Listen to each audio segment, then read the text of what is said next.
Hi hello students, good morning.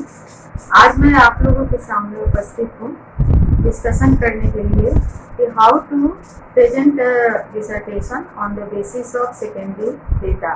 अभी जैसे कि लॉकडाउन की स्थिति में आप अभी फील्ड में नहीं जाकर डेटा का कलेक्शन नहीं कर सकते हैं, तो ऐसी स्थिति में आप कैसे अपने डिसर्टेशन को सेकेंडरी डेटा के आधार पर तैयार कर सकते हैं। तो सबसे पहले हमें ये समझना है कि what is primary research and what is secondary research.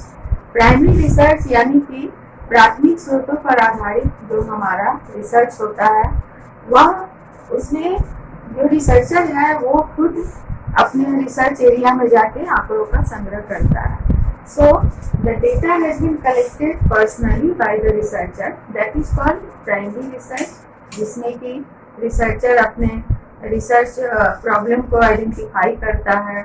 इसके बाद वह मेथोडोलॉजी को तैयार करता है, अपने ऑब्जेक्टिव को तैयार करता है। ऑब्जेक्टिव को फाइंड आउट करने के लिए एक रिसर्च स्ट्रेटेजी बनाता है, मेथोडोलॉजी बनाता है। देन उसके बाद वह रिसर्च एरिया का सिलेक्शन करता है।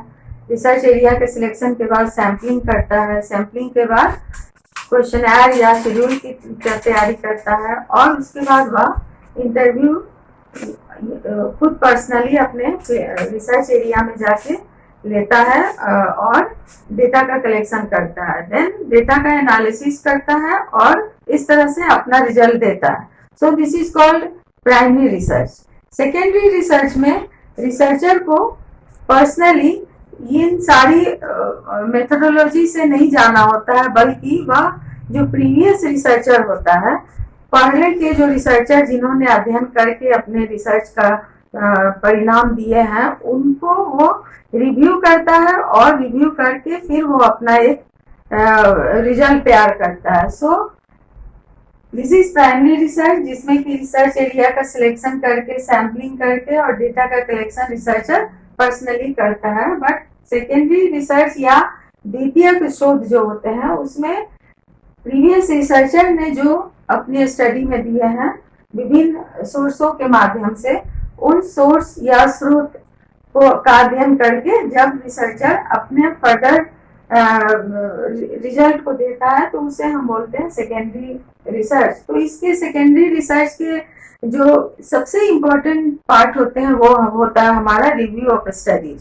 जो कि हम डिफरेंट जो स्रोत से हमें जो भी रिकॉर्ड या जो भी हमारे जो प्रीवियस रिसर्चर के रिजल्ट प्राप्त होते हैं और पब्लिश्ड होते हैं, उनका करंट रिसर्चर अध्ययन करता है। तो सेकेंड रिसर्च के जो सोर्सेज हैं वो क्या होंगे?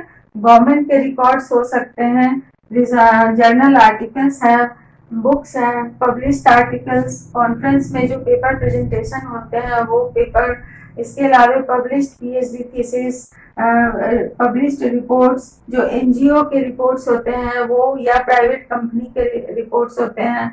इसके अलावा न्यूज़पेपर है, रेडियो है, टेलीविजन है, सो एक्सेप्ट इंटरनेट है।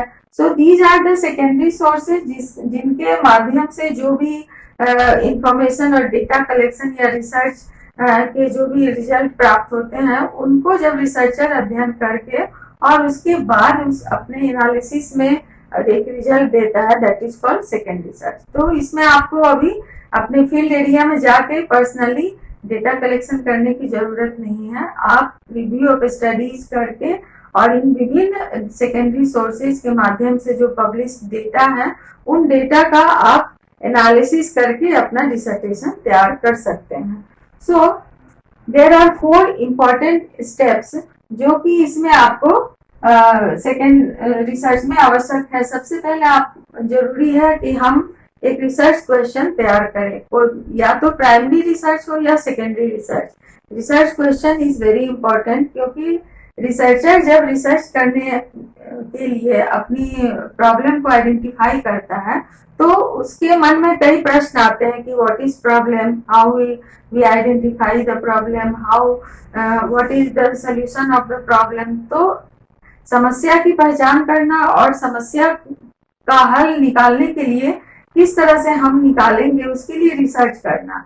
सो there are various research question जो कि एक रिसर्चर के मन में आते हैं, और उस रिसर्च क्वेश्चन का सॉल्यूशन के लिए वह रिसर्च करता है कई तरह के रिसर्च स्ट्रेटेजी या मेथोडोलॉजी को फॉलो करके। तो रिसर्च क्वेश्चन तैयार करना first step. Then identify the secondary data set, कि आपको रिव्यू ऑफ स्टडीज में सेकेंडरी डेटा का को पहचान करनी है और उसका अच्छे से आपको अध्ययन करना है। तो second step is secondary data set को आप तैयार कीजिए। Third is the evaluate secondary data set. जो भी आप रिव्यू ऑफ स्टडीज करते हैं उसका इवेल्युएशन करना, मूल्यांकन करना कि डेटा से क्या प्राप्त परिणाम हुआ, उसमें किन किन समस्याओं पर अध्ययन किए गए हैं, और भी कई तरह के वेरिएबल्स का अध्ययन किए गए, हाइपोथेसिस उनका क्या था, या हाइपोथेसिस में वेरिएबल क्या था, कैसे उन्होंने उसको प्रूव किया। So there are various methodology जिसका अपना करके प्रीवियस रिसर्चर ने अपना स्टडी किया है, उन सारे का आपको इवेल्युएशन करना है। एंड आफ्टर दैट आपको सेकेंडरी जो डेटा है उनको प्रिपेयर करके, कलेक्शन करके, प्रिपेयर करके उसको फिर अपना एनालिसिस आपको देना है। इसमें सबसे इम्पोर्टेंट ध्यान रखने की बात यह है कि जब स्टूडेंट्स सेकेंडरी डेटा का रिव्यू ऑफ लिटरेचर करते हैं तो कई बार होता है कि स्टूडेंट जो प्रीवियस रिसर्चर है उसी का एनालिसिस को वो लिख देते हैं। उसको लिखने के बाद आपको अपना एक एनालिसिस देना है कि आपका अपना एनालिसिस उस पर क्या है, प्रेजेंट सिनेरियो में उस रिजल्ट का आपका अपना एनालिसिस क्या है। So prepare and analyse secondary data set. तो ये 4 स्टेप्स हैं जो इम्पोर्टेंट हैं आपके लिए। इस प्रकार रिव्यू ऑफ लिटरेचर का जब आप स्टडी करके इन सारी चीजों का जब स्टडी कर लेते हैं तो फाइनली हम कंक्लूजन में पहुंचते हैं कि इसमें हमारा क्या क्या इंपॉर्टेंट स्टेप स्टूडेंट को करना है या एक रिसर्चर को करना है। यानी आपको रिव्यू करना है। रिव्यू यानी पुनः उसका स्टडी करना, अध्ययन, फिर उसका एनालाइज करना, पुनः विश्लेषण। पूर्व में जिस रिसर्चर का डेटा है उसने एनालिसिस करके अपना एक रिजल्ट दिया। अब यह रिसर्च आपका 3 साल पहले का भी हो सकता है, 2 वर्ष पहले का भी हो सकता है, करंट भी हो सकता है। So and you are going to do your study in present scenario. तो आपको दोनों का देखना है कि पूर्व में जो रिसर्चर ने अपना स्टडी में जो भी रिजल्ट दिया है उसका एनालिसिस करके आपका अपना व्यू क्या होता है। And interpreting the data, interpreting करना यानी उसका फिर व्याख्या करना। तो आपको ये 3 स्टेप इसमें सेकेंडरी रिसर्च में इंपॉर्टेंट हो जाते हैं कि हम उसका फिर से रिव्यू कर रहे हैं प्रीवियस रिसर्चर के डेटा का, उसका फिर से हम री एनालिसिस कर रहे हैं और फिर तब उसको हम इंटरप्रेट कर रहे हैं। तो मुख्य रूप से इसमें सेकेंडरी रिसर्च जो होता है वो उसमें प्रीवियस रिसर्चर के डेटा का कलेक्शन करता है, प्रेजेंट रिसर्चर उसका रिव्यू करता है और उसका एनालिसिस करता है। तो चूंकि इसमें रिसर्चर को सेकेंडरी डेटा का रिव्यू करना है तो बहुत ही गहन रूप से इसमें रिव्यू ऑफ स्टडीज की आवश्यकता होती है। अवेलेबल जितने भी आपके अभी सोर्सेज आपको घर में इंटरनेट है, न्यूज़पेपर मिल जाता है, टेलीविजन है, तो इन सब माध्यमों से, बुक्स है, इन सब माध्यमों से आप अभी अपने सेकेंडरी डेटा पर डिसर्टेशन तैयार कर सकते हैं। तो इसके फिर जब आप सेकेंडरी डेटा पर डिसर्टेशन तैयार कर रही हैं तो आपका चैप्टराइजेशन क्या होगा। डिसर्टेशन के जो चैप्टराइजेशन होंगे, पहला चैप्टर जो आपका बनेगा दैट इज इंट्रोडक्शन और स्टेटमेंट ऑफ प्रॉब्लम। यानी परिचय देने के बाद आपको इस समस्या को लेकर के आप यह रिसर्च कर रहे हैं वह देना है। देन ऑब्जेक्टिव्स, उद्देश्य,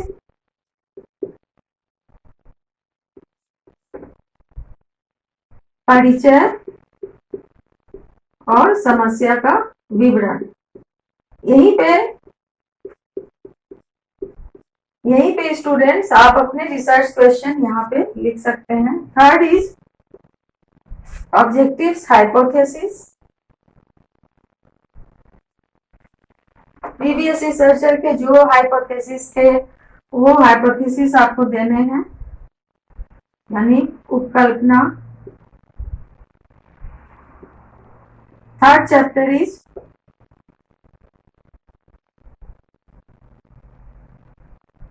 methodology.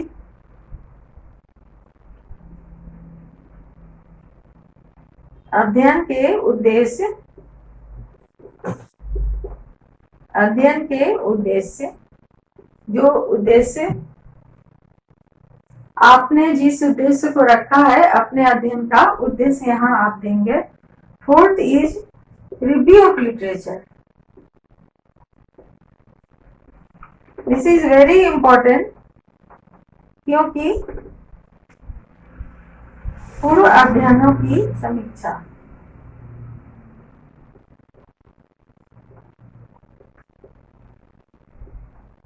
This step is very important because this is your secondary research and जो आपके डिसर्टेशन है वो टोटली सेकेंडरी डेटा है, उसी पर आधारित आपके जो भी परिणाम होंगे।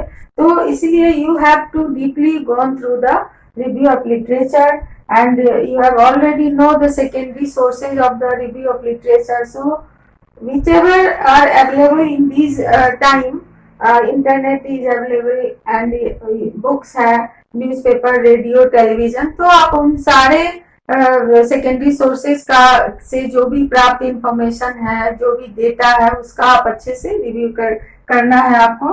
Then fifth steps is result and discussion, यानी परिणाम एवं विश्लेषण।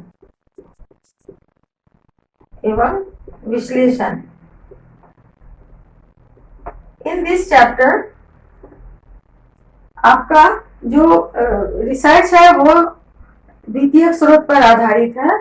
तो आपका जो भी डेटा सेकेंडरी सोर्सेज से मिलते हैं और उसमें जो प्रीवियस रिसर्चर ने अध्ययन किया है उसके जो एनालिसिस है, जो रिजल्ट है, जो उसका विश्लेषण है, उसके अतिरिक्त आपको उसका अपना भी एनालिसिस देने हैं इस चैप्टर में।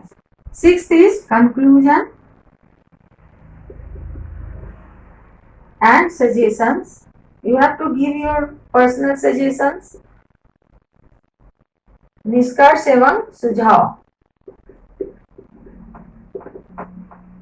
तो आपको सेकेंडरी डेटा का स्टडी करके सेकेंडरी जो डेटा का जो भी निष्कर्ष था और आपका क्या उसका एनालिसिस करके आपका क्या निष्कर्ष है and what is your suggestions. Previous researcher के भी सजेशंस हो गए। Apart from that what is your suggestions, आपके अनुसार क्या सजेशंस उसके होंगे। Then come to the sixth chapter. After that आपको जो रिव्यू ऑफ लिटरेचर आपने किए हैं, क्योंकि आपका तो कोई भी स्टडी हम करते हैं तो जितने भी बुक्स को कंसल्ट करते हैं और जो भी डेटा कोट करते हैं अपने रिसर्च में, तो उसके रेफरेंसेस देने आवश्यक होते हैं। तो आपको रिव्यू ऑफ लिटरेचर के जितने भी रेफरेंसेस जिसको आपने अपने डिसर्टेशन में दे रहे हैं उनके सारे रेफरेंसेस देने हैं। फिर बिब्लियोग्राफी भी दीजिए। बिब्लियोग्राफी यानी कि जितने भी बुक्स और अदर सोर्सेज से कंसल्ट करके आपने जो इंट्रोडक्शन लिखा है और भी जो परिणाम लिखे हैं, रिजल्ट लिखे हैं, उन सभी का जिनसे भी सहायता आपने ली है उनके नाम और टॉपिक ये सारे आपको बिब्लियोग्राफी में देने हैं। आफ्टर दैट इसके बाद जो शेड्यूल है या क्वेश्चनर जो कि रिसर्च के लिए बनाए गए हैं, उन शेड्यूल या क्वेश्चनर भी आपको इसमें देने हैं। सो आप इस तरह से अपने डिसर्टेशन को द्वितीयक स्रोत पर आधारित होकर के भी अपने आप तैयार कर सकते हैं इस समय में, जबकि आपके लिए बहुत दिक्कत है कि आप खुद स्टूडेंट से फील्ड में जाएं और रिसर्च एरिया में जाके खुद पर्सनली डेटा का कलेक्शन करें और फिर उसके बाद आप अपना डिसर्टेशन या ये शोध संग्रह तैयार करें। तो आशा है कि आपको समझ में आया होगा कि द्वितीयक आंकड़ों पर आधारित हम किस प्रकार से रिसर्च कर सकते हैं विभिन्न स्रोतों के माध्यम से। तो thank you very much students, और आप अच्छे से अपने डिसर्टेशन की तैयारी कीजिए because your exams is very near by, और आपको पीजी के स्टूडेंट्स को 100 मार्क्स के डिसर्टेशन है, तो इसलिए इस पर विशेष ध्यान देने की आवश्यकता है। और जो भी प्रॉब्लम हो आपको तो आप you can ask me. Thank you very much students.